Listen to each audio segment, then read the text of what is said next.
اور مانا بھی ہے باپ کے کہنے سے، خود کی تحقیق سے نہیں مانا ہے۔ ابا نے کہا چلو مجلس، تو چلے آئے، ابا نے ہاتھ پکڑا لے کر چلے آئے، ہو گئی مجلس۔ نہیں، میں نے کل بھی جملہ کہا تھا، خدا کو اپنے باپ کے کہنے سے نہ مانو، خدا کو پہچانو تو مانو، ورنہ کوئی فائدہ نہیں ہے، اسلام کا کوئی فائدہ نہیں ہے۔ معرفت خدا بندی اسی طریقے سے بصارت ہے۔ میں نے کل آپ کے سامنے عرض کیا تھا کہ بصارت کی قسمیں میں آپ کے سامنے بیان کروں گا۔ بصارت کئی قسموں پر ہے۔ کون کون سی بصارت ہے جو ہمارے لیے ضروری ہے؟ سب سے پہلی بصارت اخلاقی ہے۔ جو قافلے حسین میں آ گئے، جو اصحاب حسین ہو گئے، ان کے لیے بھی اور ہمارے لیے بھی، دونوں کے لیے بصارت اخلاقی ضروری ہے۔ انسان بصیر ہو اخلاقی طور پر۔ اب حدیث پڑھتا ہوں، ابصر الناس من ابصر عیوبہ، سب سے بصیر انسان وہ ہے جو اپنے عیب کو دیکھے۔ من ابصر عیوبہ، جو اپنے عیب کو دیکھے۔ بصیرت اخلاقی، پہلے میں اپنے اندر جھانکوں، میں کون ہوں، میں کیا ہوں، میں کیسا ہوں، میں کس فہرست میں آیا ہوں۔ بچوں بروائیے گا، ابصر الناس من ابصر عیوبہ، جو اپنے عیب کو جانتا ہو۔ عاقل الناس، امام کا دوسرا جملہ، عاقل الناس، عاقل ترین آدمی وہ ہے کہ جو اپنے عیب کو دیکھتا ہو۔ من ابصر بعیوبہ، من نظر بعیوبہ، عاقل وہ ہے جو اپنے عیب پر نظر ڈالتا ہو۔ میں اٹھا دوسروں کی عیب چوری کرنے لگا، ادھر سے ادھر، ادھر سے ادھر، ادھر سے ادھر، اور میرا خود کا کریکٹر خراب ہے، میرا خود کا اخلاق خراب ہے۔ سامنے والے سے کہتا ہوں بھیا دھیرے دھیرے بولو، لڑتے کیوں ہو، ڈانٹتے میں خود چلا رہا، میں کیسے کسی کو کہہ سکتا ہوں؟ سامنے والے سے کہوں جھوٹ نہ بولو، اور میں خود جھوٹ بول رہا ہوں۔ سامنے والے سے کہوں غیبت نہ کرو، میں خود بیٹھ کے غیبت کر رہا ہوں۔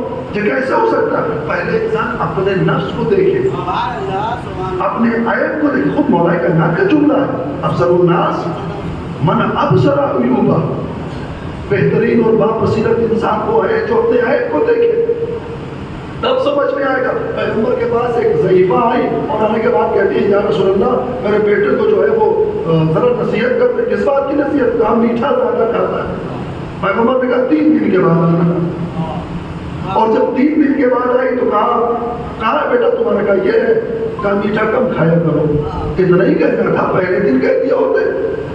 کہا پہلے دن اس لیے نہ کہا میں خود میٹھا کھاتا تھا، پہلے خود کے اندر سے اس چیز کو کم کیا۔ پیغمبر بھی تو ہمارے لیے درس اخلاق ہے، سیرت پیغمبر کو دیکھیں گے تب سمجھ میں آئے گا۔ کسی کی تبلیغ کرنے سے بہتر یہ ہے پہلے اپنی تبلیغ کر لی جائے، پھر دوسرے پر انگلی اٹھائی جائے۔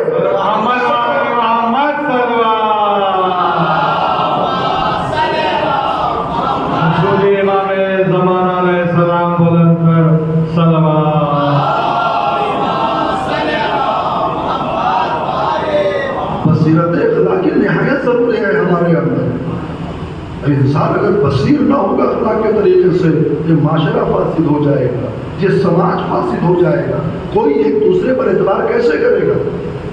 کوئی ایک دوسرے پر بھروسہ کیسے کرے گا؟ خصوصاً بصارت اخلاقی ماؤں کے اندر، ماں بہنوں کے اندر بصیرت اخلاقی جو نہایت ضروری ہے۔ اگر بصیرت اخلاقی سے وجود خالی ہے تو آنے والے قوم کی اصلاح نہیں ہو سکتی ہے، آنے والی نسل کی اصلاح نہیں ہو سکتی ہے جب تک ہم اپنے اندر بصارت لے کر کے نہ آئیں۔ کیسے ہم اپنے بچے کی تربیت کریں؟ کیسے ہم اپنے بچوں کو پالیں؟ ہم جب خود ہی باحجاب نہیں ہیں، ہمارا حجاب، ہمارا کپڑا، ہمارا لباس، ہمارا طریقہ جب خود ہی صحیح نہیں ہے، دوسروں کی طرف کیسے انگلی اٹھائیں گے؟ اپنے بچوں کو کیسے سکھائیں گے؟ ہم خود لباس صحیح نہیں پہنے اور سوچیں کہ ہمارا بچہ باحجاب با لباس ہو کر کے آئے میدان میں، نہیں ہو سکتا، کیونکہ بچہ وہی سیکھتا ہے جو گھر میں دیکھتا رہتا ہے۔ آپ سوچیں ہمارا بچہ گالی نہ دے، آپ سوچیں ہمارا بچہ معاشرے میں جو چلے تو گالی نہ بکے، تو پہلے یہ دیکھ لو گھر میں تم گالی بکتے ہو یا نہیں بکتے ہو، تمہاری زبان صحیح ہے یا نہیں ہے نا؟ اور بچہ کہاں سے سیکھے گا؟ آغوش مقدر، ماں کی آغوش سے بہتر درسگاہ بچے کے لیے کوئی نہیں ہوتی، کوئی درسگاہ، یہی درسگاہ ہے کہ اگر یہاں صحیح تو سب صحیح۔ فارسی میں شعر کہتے ہیں نا، خشت اول چون حد میں مار کچ تا سریا میں رون دیوار کچ۔ اگر مستری نے پہلی ہی ٹیڑھی رکھ دی تو آپ آسمان تک دیوار لے جاؤ ٹیڑھی رہے گی، سیدھی نہیں ہو سکتی۔ اگر اسی آغوش سے تربیت ٹیڑھی ہو جائے تو جوانی تک یا بڑھاپے تک چلا جائے، جو یہاں سیکھا ہے وہی آخر تک رہے گا۔ اس لیے کہا جاتا ہے گھر کا ماحول صحیح کرو، بچوں کے سامنے گالیاں مت دو، بچوں کے سامنے جھوٹ نہ بولو، بچوں کے سامنے غیبت نہ کرو، بچوں کے سامنے دوسرے کی برائی نہ کرو، بچوں کے سامنے کسی کا حق نہ کھاؤ۔ اگر تمہارے اندر یہ برائی ہے چونکہ تم سے سرایت کرے گی، تمہارے بچے میں آئے گی، یہ ایک بچے میں نہیں آ رہی ہے، یہ آنے والی نسلیں خراب ہو رہی ہیں۔ صلوات محمد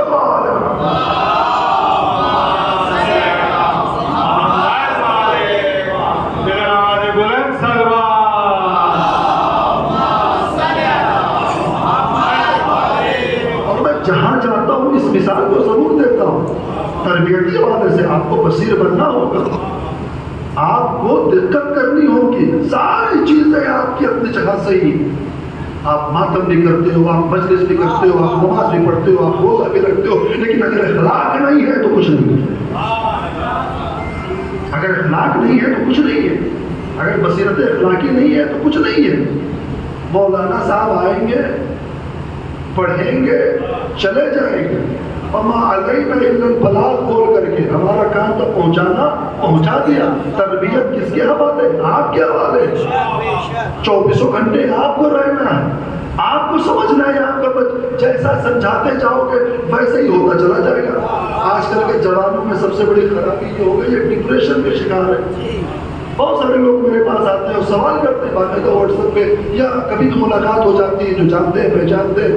میرا ایک سبجیکٹ رہا ہے نمان شناسی، اور ایک فیس بک پر پیج بھی میرا ہے، تو اس پر اکثر یہ سوالات آتے رہتے ہیں، مولانا میں ڈپریشن میں ہو گیا ہوں، مولانا کسی چیز میں دل نہیں لگتا، فلاں چیز میں ہاتھ ڈالا، وہ ناکام ہو گئی، یہ کیا وہ نہ۔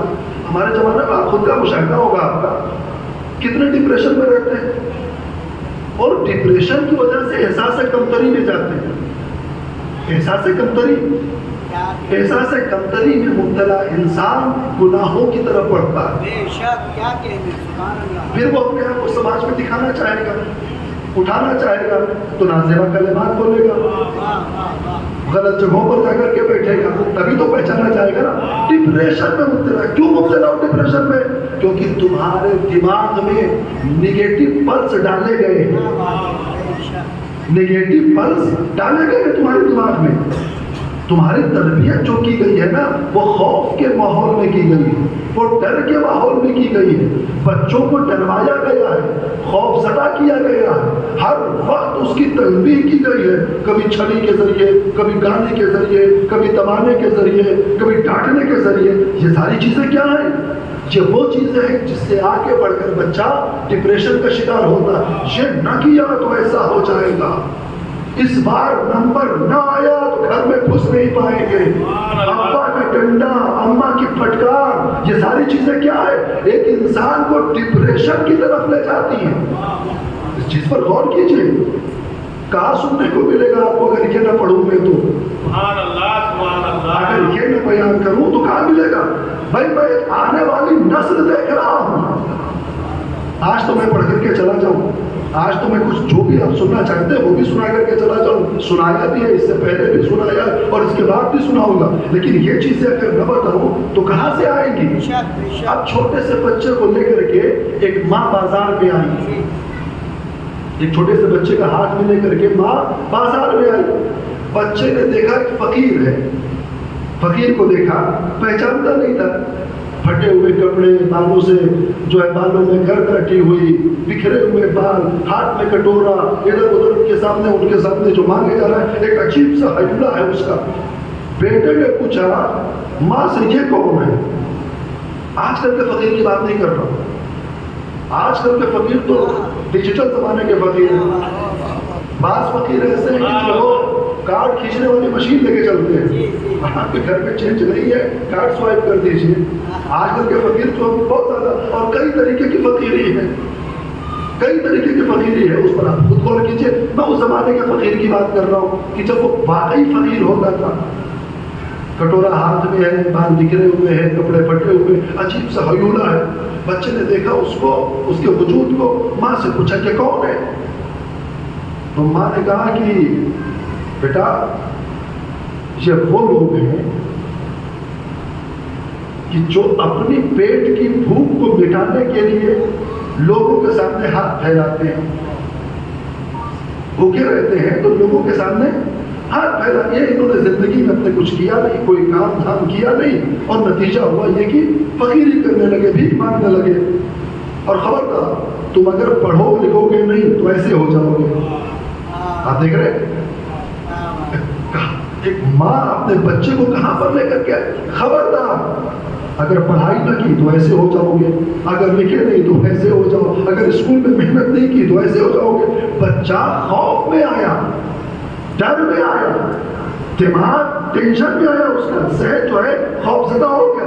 اب جو پڑھ رہا ہے یہ تو اسی اعتبار سے پڑھ رہا ہے، نہ پڑھے تو فقیر ہو جائیں گے، نہ کامیاب ہوئے تو ایسے ہو جائیں گے۔ ایک ذہن میں منفی ایک فکر چل رہی ہے اس کے۔ اسی بازار میں ایک ماں اور آئی اپنے بچے کا ہاتھ پکڑ کے، اس کے بچے نے بھی دیکھا اسی فقیر کو۔ اس ماں نے سے بچے نے وہی سوال کیا، اماں یہ کون ہے؟ کہا یہ فقیر ہے بیٹا۔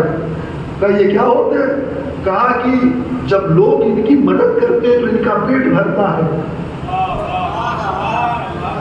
دونوں جملوں میں فرق ہے یا نہیں ہے؟ بصیر اخلاقی طور پر بصیر ہونا اپنے بچوں کی تربیت کے لیے یا اپنے مستقبل کے لیے یا اپنے راہ نجات کے لیے، یہاں انسان غور کرے۔ ماں یہ کون ہے؟ کہا بیٹے یہ فقیر ہے، جب لوگ ان کی مدد کرتے ہیں تو ان کا پیٹ بھرتا ہے۔ اور میرے لاڈ یاد رکھو، اگر تم نے پڑھائی لکھائی کر لی تو ان جیسوں کی مدد کر سکو گے۔ دو جملے ہو گئے آپ کے سامنے۔ اگر تم نے پڑھائی لکھائی کر لی تو ان جیسوں کی مدد کر سکو گے۔ پہلا جملہ خوف کے سائے میں ہے، دوسرا جملہ حوصلہ بڑھانے والا ہے، تشویق کرنے والا ہے۔ اب انسان اپنے بچوں کی تربیت میں خود فیصلہ کر لے کہ اسے خوف کے سائے میں آگے بڑھانا ہے یا اس کے حوصلے کو آگے بڑھانا ہے۔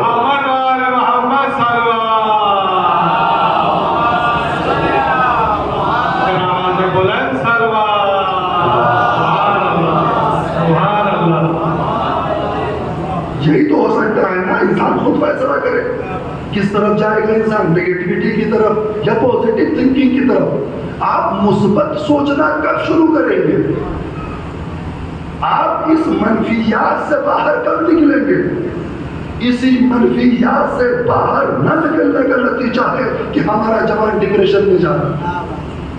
اسی خوف والے ماحول کی وجہ سے گھر کا ماحول بدلو، نسلیں بدلیں گی۔ گھر کے ماحول پہ کام کرو، گھر کے ماحول پر کام کرو، اور تمہارے پاس تو آئیڈیل موجود ہے، تمہارے پاس تو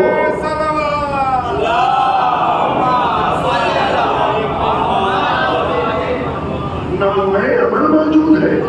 جو بنوائیے گا تمہارے پاس تو وہ سارے حکایات، وہ روایات، وہ داستانیں، وہ قصائد، وہ فضائل، وہ مناقب، وہ سارے کے سارے موجود ہیں۔ اب مجھے کسی ایک طرف اشارہ نہیں کرنا، جس امام کی زندگی اٹھا کر دیکھ ڈالو، بچوں کی تربیت کس ماحول میں کی جائے گی۔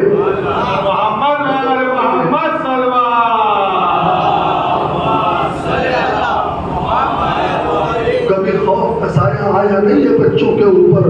موت ان کے لیے ہنسی کھیل ہے, موت ان کے لیے شہد سے زیادہ شیریں ہے. ایک جوان کہ جسے اپنے آگے بڑھ کر کے جوانی کی آرزوؤں کو پورا کرنا ہے, ایک اپنا مقصد حاصل کرنا ہے, دنیا میں زندگی گزارنی ہے, موت اس کے لیے کیا معنی رکھتی ہے؟ جب باپ نے کہہ دیا بیٹا یہ قافلہ موت کی طرف جا رہا ہے, الَّسْنَا عَلَى الْحَقِّ, کیا ہم حق پر نہیں ہے؟ نہیں میرے لال, تم حق پر ہو, تم نہ ہوگے تو کون حق پر ہوگا؟ فَإِذَا لَا نُبَالِي, پھر کوئی پرواہ نہیں ہے, ہم موت پر جائیں یا موت ہم پر آئے. اسے کہتے ہیں تربیت. یہاں خوف نہیں ہے, یہاں تشویق ہے, حوصلہ ہے. محمد والے محمد صلی اللہ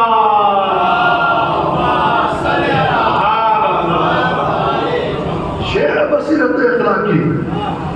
ماؤں کو اختیار کرنے کی ضرورت ہے, باپ کو اختیار کرنے کی ضرورت ہے, گھر کے ماحول کو بدلنے کی ضرورت ہے. آج زمانہ بدل رہا ہے, تم کب تک لکیر کے فقیر بنے رہو گے؟ کب تک جو ان رسموں کو لے کر کے چلو گے؟ آگے بڑھو, زمانے سے کندھے سے کندھا ملا کر چلو. اپنے دو وقت روٹی کم کھاؤ مگر بچوں کو صحیح تعلیم دو, صحیح تربیت دو. کیا ضرورت ہے کہ ہر وقت جو ہے وہ شکم پروری کی جائے؟ کیا ضرورت ہے ہر وقت پیٹ کی طرف دیکھا جائے؟ ایک وقت کم کھاؤ گے تو کچھ ہو نہیں جائے گا. تمہارے ایسے بھی گزرے ہیں جنہوں نے شکم پر پتھر رکھا ہے, تب جا کر عزاداری تم تک پہنچائی ہے. تم نے کب تک یہ عمل انجام دیا ہے, کتنی مرتبہ انجام دیا ہے؟ توجہ فرمائیے گا, یہ ساری چیزیں ہیں انسان کے لیے لمحہ فکریہ ہے. مائیں اپنے بچیوں کو لے کر کے کب جاگیں گی, کب سوچیں گی؟ آج اسکولوں میں درس دیا جاتا ہے, آج اسکولوں میں درس دیا جاتا ہے, بچوں کو تربیت کی جاتی ہے. تمہارے بچوں کی تربیت اسکولوں سے نہیں ہوگی, مشنریز سے نہیں ہوگی, کانوینٹ سے نہیں ہوگی. تمہارے بچوں کی تربیت آغوش مادر سے ہوگی, جہاں عقیدے کی گھٹی سماعت میں پلائی جائے, کانوں میں اتاری جائے. کب اپنے بچوں کو سنبھالیں گے, کب اپنے بچیوں کو بتائیں گے کہ ہاں وقت آ گیا ہے تمہارا کہ تم اپنے سروں پر دوپٹے رکھو, تم حجاب کو برقرار کرو. آج تم گھر میں نہیں بولو گے تو معاشرہ اسی طریقے سے فاسد ہوتا چلا جائے گا. ایک سلوات پڑھے محمد والا.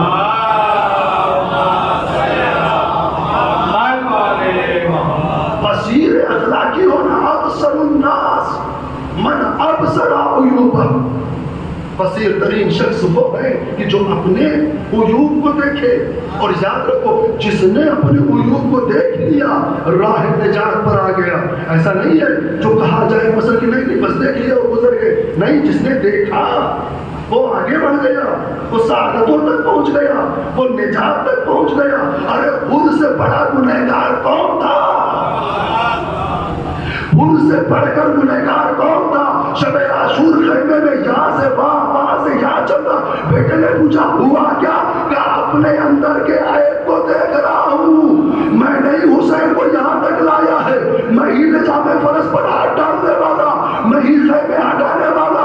اب کیا ارادہ ہے؟ کہ عیوب ظاہر ہو گئے, چل کر معافی مانگ لیتے ہیں. محمد والے محمد صلی اللہ.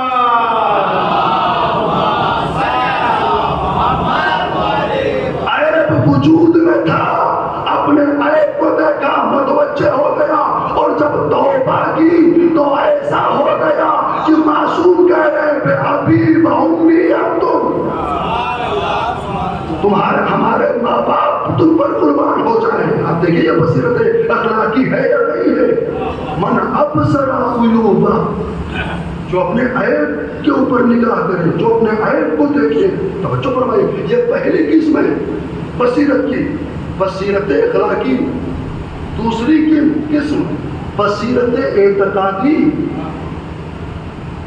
بصیرت اعتقادی 3-4 قسمیں ہوتی, مگر میں بصیرت اعتقادی میں ساری بصیرتوں کو لے کے آ رہا ہوں. بصیرت دینی بھی, بصیرت سماجی بھی, بصیرت معاشرتی بھی, سب کے سب اعتقاد اور عقیدے سے منحق ہیں. آج عقیدوں میں اگر بصیرت نہ ہونا تو لوگ اپنے مرجع کی مخالفت پر اتار ہو جاتے ہیں. اگر آج عقیدے میں بصیرت نہ ہو، اگر عقیدہ بصیرت سے خالی ہو، اگر لوگ اپنے مرجع کی مخالفت کرنے پر عام آتا ہے، توجہ کیجیے گا، مرجع نے فتوا دیا، کون ہوتے ہیں وہ دینے والے؟ ہمارا عقیدہ یہ کہتا ہے، ہمارے جذبات یہ کہتے ہیں، ہماری محبت یہ کہتی ہے، توجہ کر رہے ہیں، یعنی خود مرجع کے مقابلے میں آ جا رہے ہیں۔ بصیرت اعتقادی کا مطلب یہ ہے کہ انسان اپنے عقیدے میں بصیرت پیدا کرے۔ چوتھے امام کہتے ہیں کانا ابو ولن عباس نافذ البصیرہ،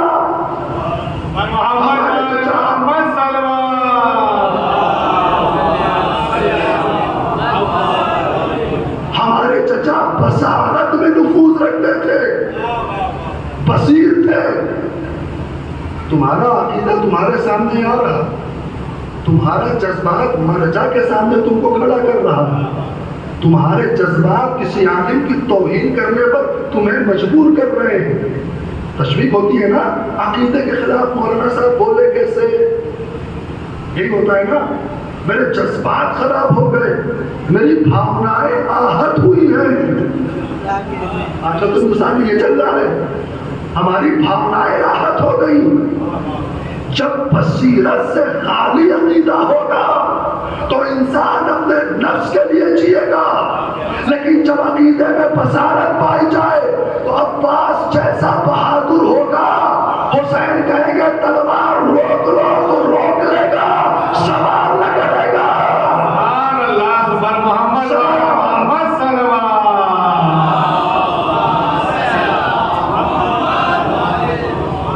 تمہاری بھاونائیں ہیں، جناب عباس کی بھاونائیں نہیں آہت ہوئی؟ کہاں کہاں روکا؟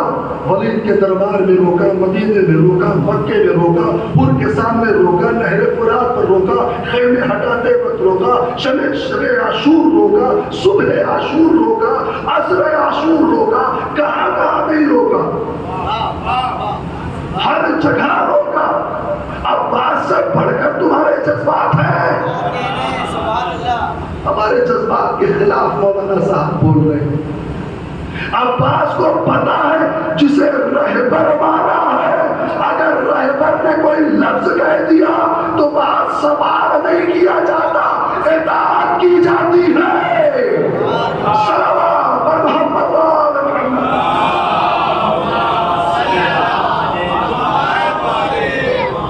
یہ بصیرت اعتقادی، اسے بصیرت عقیدتی کہا جاتا ہے۔ عقیدے میں انسان بصیرت پیدا کرے، مضبوط ہو، جذبات و ذات کام نہیں آنے والے، عقیدہ کام آنے والا ہے، اور عقیدہ خالی بھی کام آنے والا نہیں، وہ عقیدہ کام آئے گا جس میں بصارت پائی جاتی ہے۔ جو فرمائیے گا، اور عقیدہ محکم ہونا تو عمر میٹر نہیں کرتی، عقیدہ مضبوط ہو تو عمر تو نمبر ہوتی ہے، کہتے نا age is the only number, عمر فقط ایک نمبر ہے، میٹر نہیں کرتی ہے۔ عقیدہ مضبوط ہونا چاہیے، اور کتنا مضبوط عقیدہ ہے اصحاب حسین کا۔ انس ابن حارث ہے، 80 سال کے ہیں، اصحاب صفہ میں سے ہے، یہ بھویں لٹک رہی ہے آنکھوں پر۔ انس ابن حارث پیغمبر کے صحابی ہیں، اصحاب صفہ میں سے، سمجھ رہے؟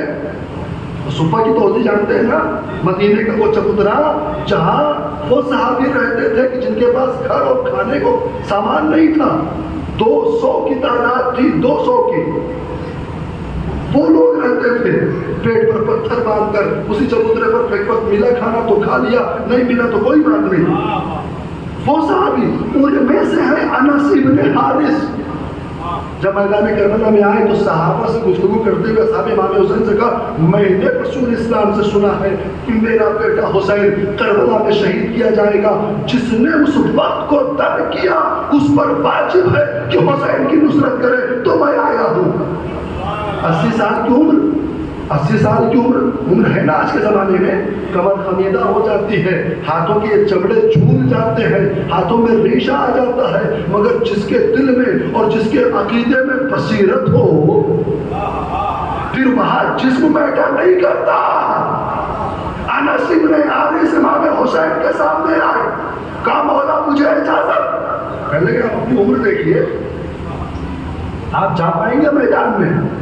انس بن حارث واپس چلے گئے، خیمے میں آئے، پٹکا نکالا، کمر پر کسا، رومال نکالا، اب روموں کو اوپر کیا، باندھا تاکہ یہ حائل نہ ہو جائے، کمر سیدھی ہوئی، رومال باندھا، ہاتھ میں شمشیر لی، امام کے سامنے آئے، کہا بھلے ہی 80 سال کے ہو گئے مگر حوصلہ 20 سال کے جوان جیسا ہے، کیا عقیدہ ہے، صلوات پڑھے محمد مولانا۔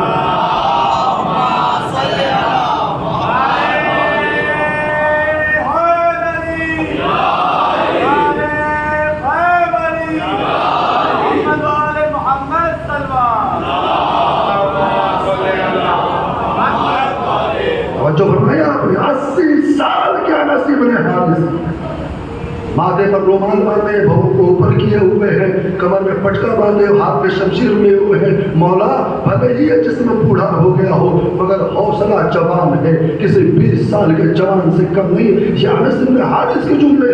امام نے کہا خدا آپ کی چاہیے اجازت دی، بس معاملہ یہاں ختم نہیں ہوا ہے، میدان جنگ میں آئے ہیں، عقیدت کا اظہار کرنا ہے، اور وہ بھی عقیدت جس میں بصیرت پائی جا رہی ہو، یہاں جذبہ بھی بیان کرنا ہے اور آنے والے مسلمانوں کو جواب بھی دینا ہے۔ آج کل برساتی میڈک فیس بک پر بہت اچھل رہے ہیں، خود ہی مارا خود ہی روتے ہیں، ہے نا؟ کیا یہ تو مسئلے فیس بک پر آ رہے ہیں، بڑی بڑی پوسٹ میں دیکھ رہا ہوں، اکثر جو ہے فیس بک پر یہی پوسٹ آتی ہے کہ شیعوں نے خود مارا خود ہی روتے ہیں، خود ہی قتل کیا، اب معافی مانگ رہے ہیں، یہ آتا ہے نا؟ نہ جانے کتنے جواب دیے گئے، نہ جانے کتنی کتابیں لکھی گئی، نہ جانے کتنے جو ہے وہ پڑھانے اور مناظرے طے کیے گئے، مگر کٹ حجت کی سمجھ میں کچھ آئے تو بات آگے بڑھے۔ بھائی جن کے قلوب پر اللہ نے مہر لگا دی ہو، اے رسول تم بھی ان کی ہدایت نہیں کر سکتے، یعنی اگر رسول بھی آ جائے تو ایسے کٹ حجتوں کے سامنے کوئی مسئلہ نہیں آ سکتا۔ شراب محمد وآل محمد۔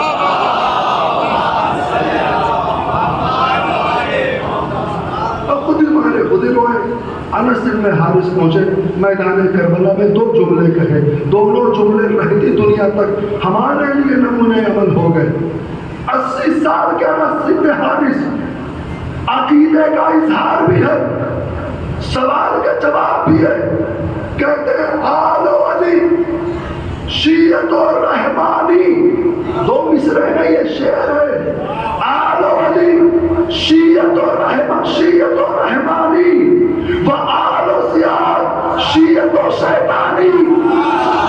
توجہ کیجئے گا، ہمیں جواب دینے کی ضرورت نہیں ہے، انس بن حارث جواب دے چکے ہیں اپنے عقیدے میں، جو آل علی ہے وہ شیعہ رحمان ہے، جو مقابل میں آ جائے شیعہ شیطان ہے۔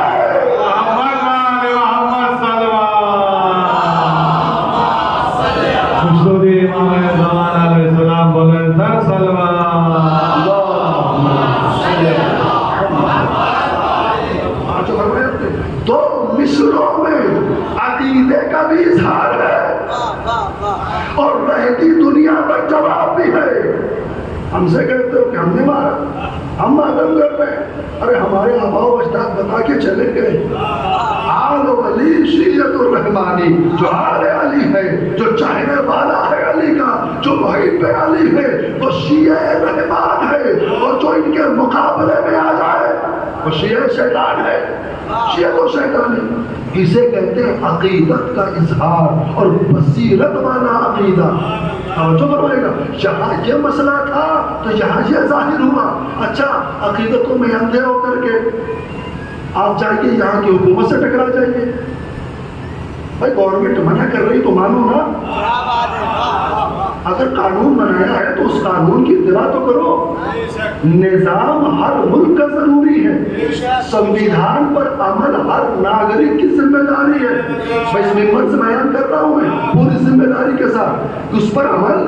آپ نے کہا امام خمینی جیسا عارف انسان، امام خمینی پیرس میں تھے، عید قربان کا دن آیا تو ان کے ساتھ والے نے کہا کہ مولانا قربانی کرنی ہے. کہا حکومت کیا کہتی ہے؟ کہا حکومت نے منع کیا شہر کے اندر قربانی نہیں ہو سکتی. کہا تو پھر حرام ہے. بھائی نظام کے خلاف کیسے جاؤ گے؟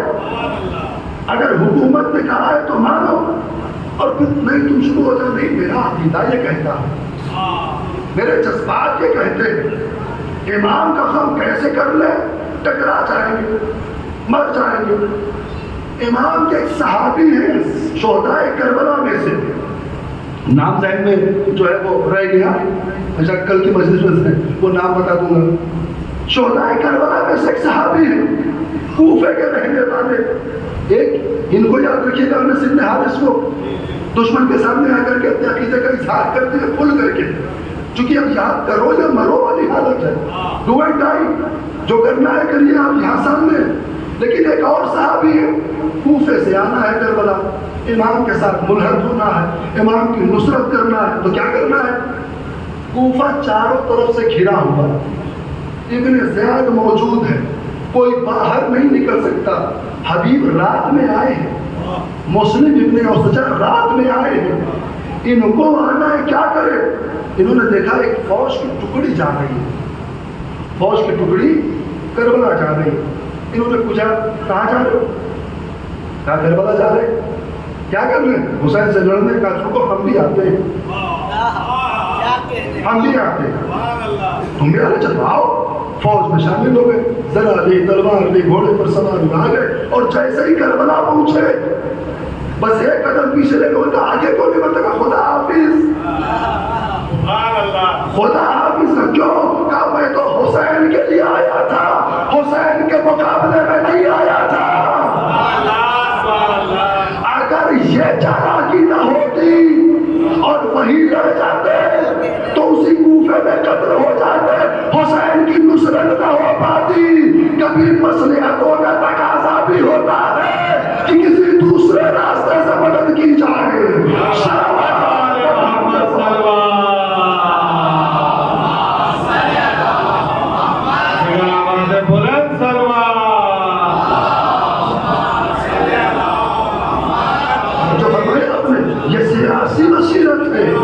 وہ دینی بصیرت تھی. دونوں مثالیں آپ کے سامنے موجود ہیں، دونوں طریقے آپ کے سامنے موجود ہیں.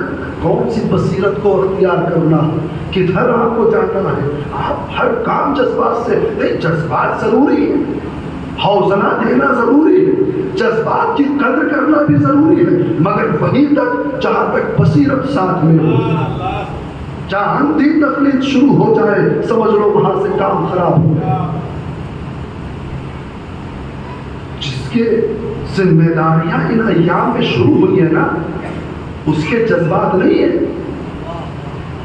اس سے زیادہ کس کے جذبات ہوں گے جو کربلا کے میدان میں باہر آنا چاہتے ہوں گے. زینب اولیاء مقام کی، ان سے زیادہ جذباتی کون ہو سکتا؟ ان کا تو بھائی ہے، انہوں نے تو اپنی آنکھوں سے دیکھا ہے. میرے ساتھ میرا ماجایا ذبح کیا جا رہا ہے، تو کھڑا دیکھ رہا ہے. زینب کی نگاہیں دیکھ رہی ہیں. زینب نے تو اپنے جوان بھتیجے کے سینے کو دیکھا ہے، اپنے کمسن بھتیجے کی لاش کے ٹکڑے کو دیکھا ہے، اپنے دونوں بچوں کی شہادت دیکھی ہے، 6 ماہ کے بچے کے گلے میں تیر سے شعبہ دیکھا ہے. زینب سے زیادہ جذبات کس کے ہیں؟ مگر جب وقت آیا ہے تو ابن زیاد کی آنکھوں میں آ کے ڈال کر کہا وما رأیت الا جمیلا، ہم نے سوائے حسن خوبی کے کچھ نہ دیکھا.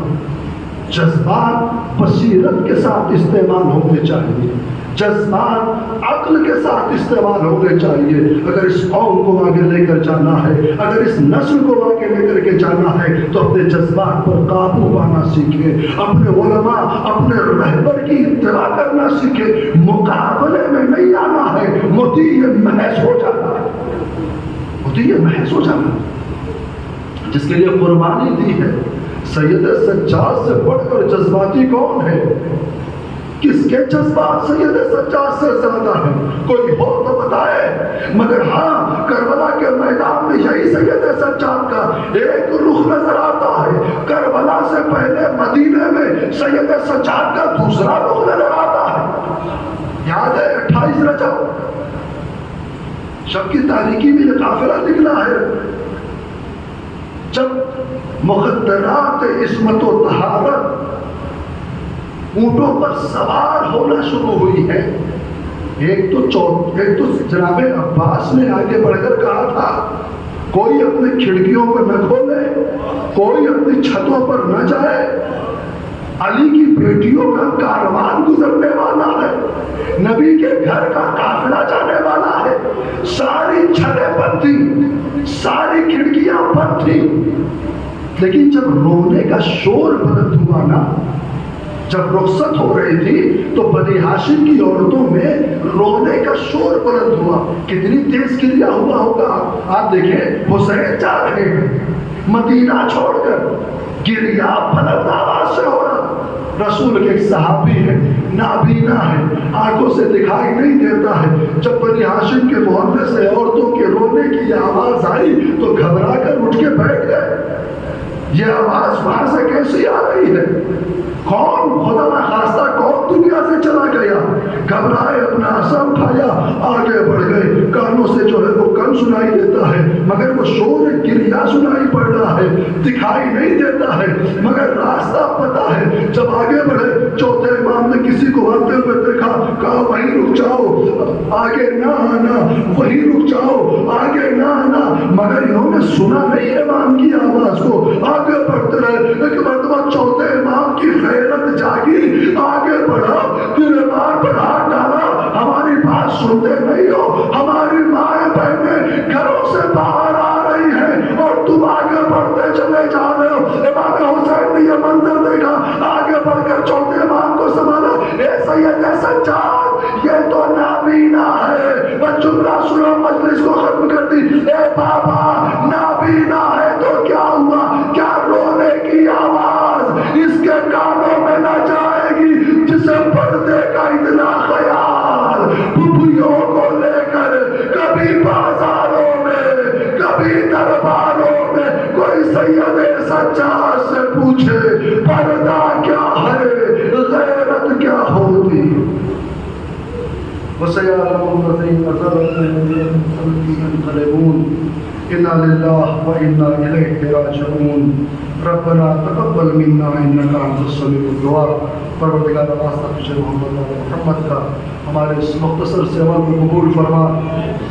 پروردگار واسطہ تجھے محمد کا ہمارے ان آنسوؤں کو رومال سیدہ میں جگہ عنایت فرما۔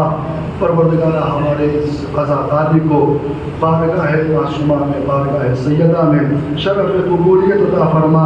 ایام عزا کے صدقے میں ہمارے جوانوں کو حسینی جوان بنا، درس عاشورہ پر چلنے کی توفیق عطا فرما، سیرت زینبی اختیار کرنے کی توفیق عطا فرما۔